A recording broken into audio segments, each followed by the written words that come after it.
मंत्रिमंडल विस्तार की अटकलों के बीच प्रधानमंत्री नरेंद्र मोदी ने सोमवार को अपने मंत्रियों की बैठक की अध्यक्षता की। ये बैठक प्रगति मैदान के नवनिर्मित कन्वेंशन सेंटर में हुई। बैठक करीब 5 घंटे तक चली। इस दौरान प्रधानमंत्री मोदी ने कहा कि सरकार ने 9 सालों में बहुत विकास किया है और मंत्रिपरिषद के सदस्य अगले 9 महीनों में लोगों तक पहुंचे।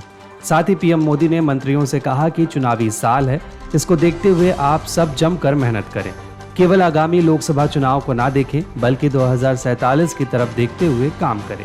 सरकार के 9 साल के कामकाज को 9 महीने बताएं। इस दौरान पीएम मोदी ने ये भी कहा कि संसद का मानसून सत्र पुराने संसद भवन में ही होगा।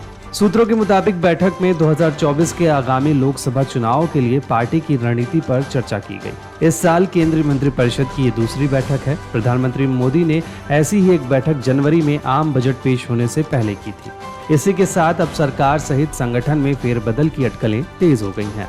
मंत्रिपरिषद की बैठक संसद के मानसून सत्र से कुछ दिनों पहले हुई।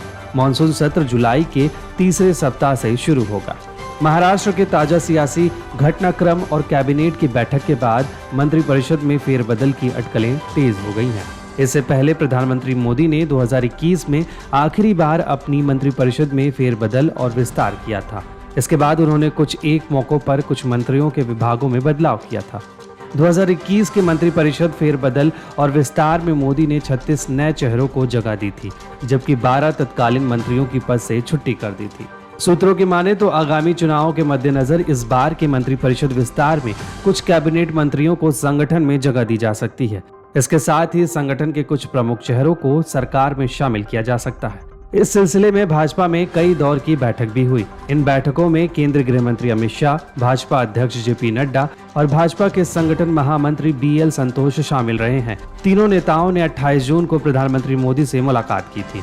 सूत्रों का कहना है कि जब भी मोदी अपने मंत्रिपरिषद में बदलाव का फैसला करेंगे तो सहयोगियों को मंत्रिमंडल में प्रतिनिधित्व दिया जाएगा।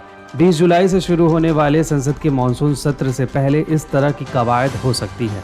कुछ राज्यों सहित बीजेपी के संगठन में भी बदलाव देखने को मिल सकता है। वहीं इस बैठक को लेकर पीएम मोदी ने ट्वीट करके भी जानकारी दी। उन्होंने कहा कि मंत्रिपरिषद के साथ सार्थक बैठक हुई। इसमें हमने विभिन्न मुद्दों पर बातचीत की। बैठक में विदेश सचिव ने पीएम के विदेशी दौरे पर प्रेजेंटेशन दिया। इसके साथ ही सड़क और परिवहन विभाग के सचिव ने मंत्रालय के कामकाज, रक्षा सचिव ने रक्षा मंत्रालय से जुड़े मामलों पर और रेलवे सचिव ने रेलवे पर प्रेजेंटेशन दिया। बताते चले कि बीजेपी इस साल होने वाले कई राज्यों के चुनाव के लिए जोरदार तैयारी कर रही है। साल के अंत में राजस्थान, छत्तीसगढ़, मध्य प्रदेश, तेलंगाना और मिजोरम में चुनाव होने। इसमें पहले 3 राज्यों में कांग्रेस और बीजेपी में सीधा मुकाबला है।